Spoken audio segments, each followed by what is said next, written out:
मेरे लिए 10th तक ब्लड लगवाना जस्ट लाइक एक फ़न था। हमारे सर ने सुलह करवाई, सर ने कहा दोनों ने साथ काम करना है, तो ये थोड़ा सा नाराज़गियाँ दूर करो और दोस्ती आजकल करो। के दौर में जहाँ लोग सिर्फ अपने बारे में सोचते हैं, वहाँ पे कुछ ऐसे लोग भी हैं जो दूसरों के बारे में भी सोचते हैं।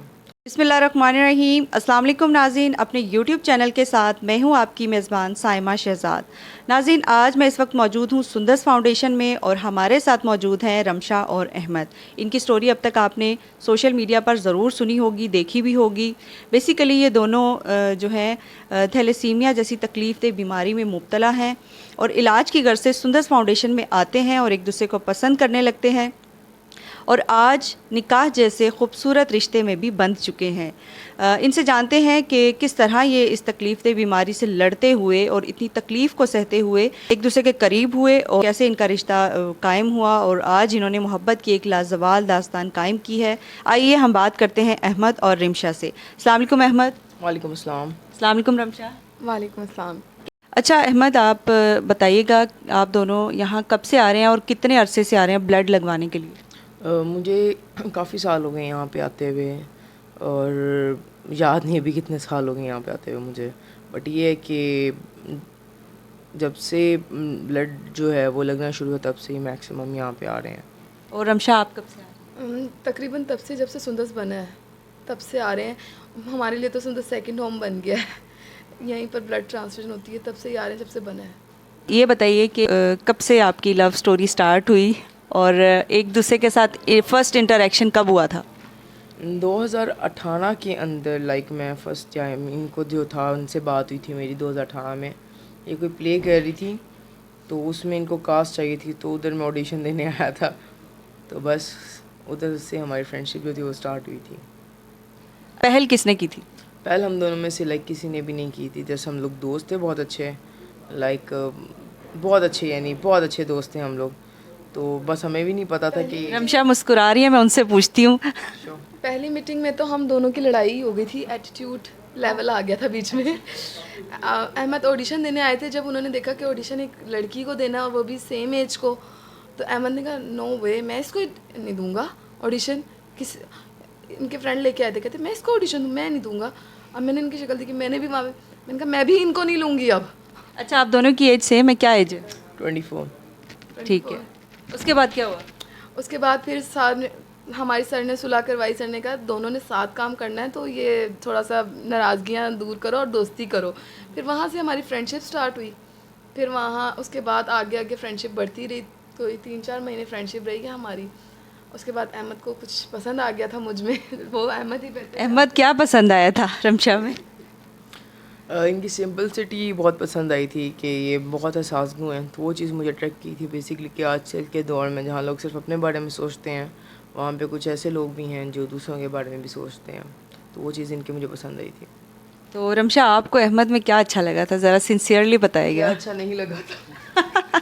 नहीं, ये बताइए कि आपको सबसे पहले कौन सी चीज़ अट्रैक्ट की थी?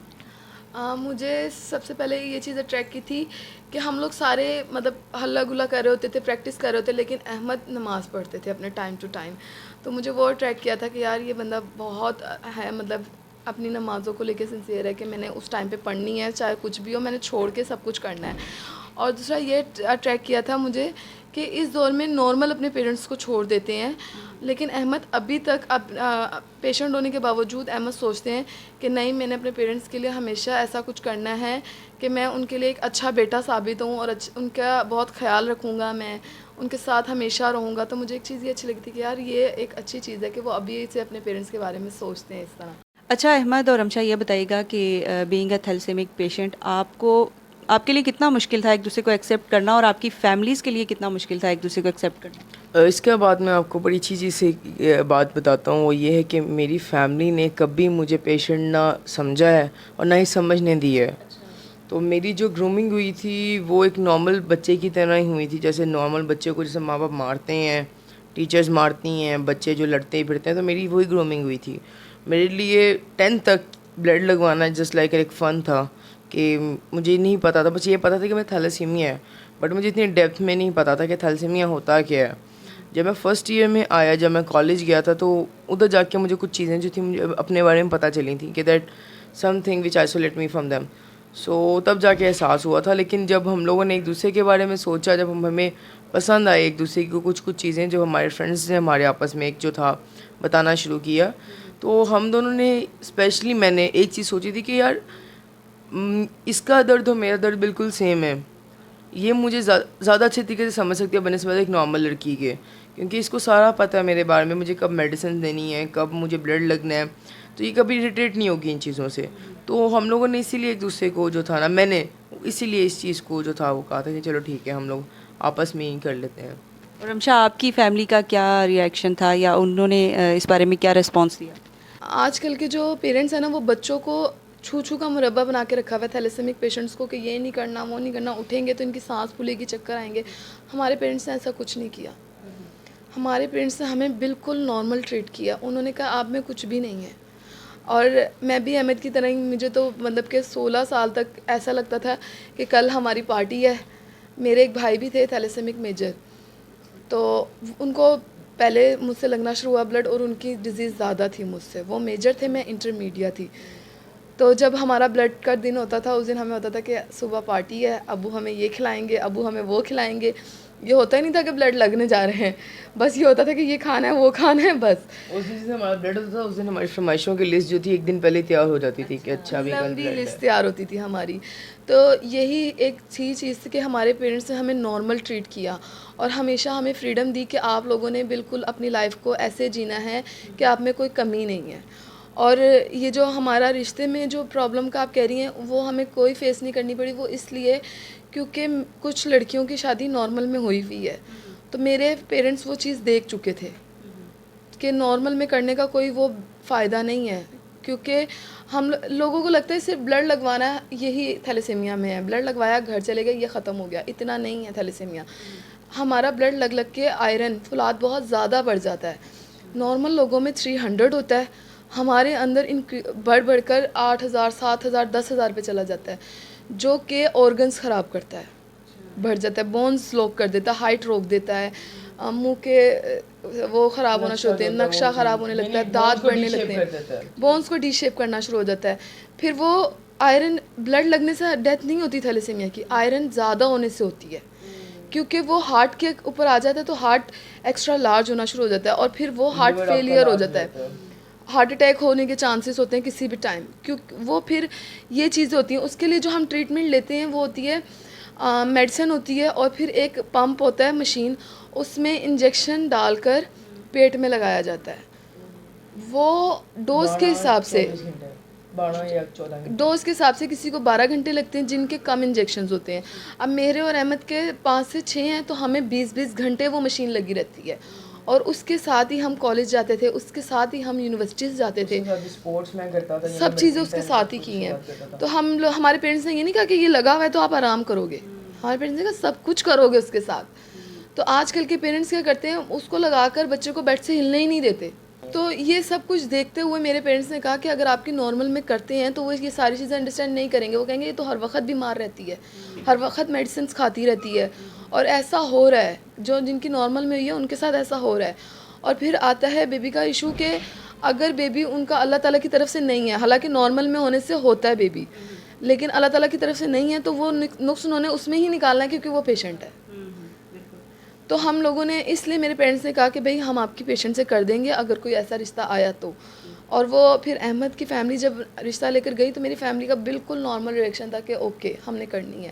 फैमिली ने मुझे ये बिल्कुल समझा दिया था कि देखो बेटा आपकी नॉर्मल में नहीं कर सकते क्योंकि आप लोगों के साथ इतनी प्रॉब्लम।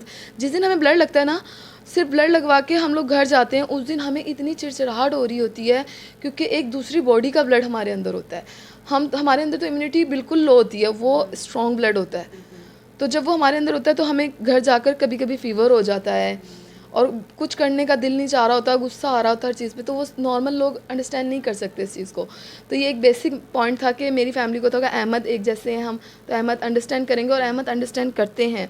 और फिर अहमद की फैमिली, उनको पता है कि अहमद को ये सब होता है तो मेरे साथ भी है, वो इस चीज़ को अंडरस्टैंड करेंगे। अच्छा अहमद, आप बता रहे थे कि हमने यूट्यूब चैनल बनाया, क्या इनिशिएटिव था इसका, कि किस पर्पज़ के लिए आपने? मैंने ये पर्पज़ इसलिए बनाया क्योंकि मोस्ट ऑफ द पीपल ये समझते हैं कि थैलेसीमिया पता नहीं क्या है, ये एक ऐसी बीमारी है जो ट्रांसफ़र हो जाती है ऐसे ही।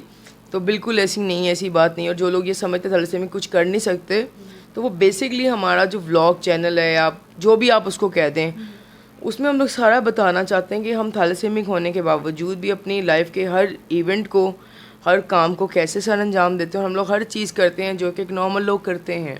तो बेसिकली मेरा जो चैनल बनाने का जो पीछे मकसद है वो यही है कि हम अपनी लाइफ दिखा सकेंगे उन लोगों को जो समझते हैं कि थैलेसीमिया वाले कुछ कर नहीं सकते, ये एक बीमार लोग हैं, कुछ एटसेट्रा एटसेट्रा, कुछ सैम्पल। तो हमने उनके लिए बनाया कि हम माशरे का हिस्सा हैं, हम क्वालिफाइड हैं। अहमद ने ग्रेजुएशन की हुई है, मैं मैथ कम्युनिकेशन कर रही हूँ, और साथ साथ हमने जॉब भी की थी बीच में। और यहाँ एज अ वॉल्टियर भी आते हैं, बच्चों को गाइड करते हैं बीमारी के हवाले से। और स्पेशली इसलिए भी बनाया है जो पेरेंट्स बच्चों को सिर्फ ये ब्लड लगवा कर घर चले जाते हैं, उन्हें पता ही नहीं है कि उनके बच्चों के साथ आगे क्या हो रहा है। तो उनके लिए भी बनाया कि उनको मेडिकेशन देनी है, उनको पंप लगाना है, इसलिए भी बनाया है। और दूसरा ये दिखाएंगे कि लाइफ में हम लोग बिल्कुल किसी से कम नहीं हैं। अच्छा अहमद, मैंने सुना कि आप बड़ी अच्छी सिंगिंग भी कर लेते हैं, तो कभी रमशा को सॉन्ग सुनाए? हाँ जी, सुनाए। तो कोई सॉन्ग डेडिकेट करेंगे रमशा को? कर देते हैं।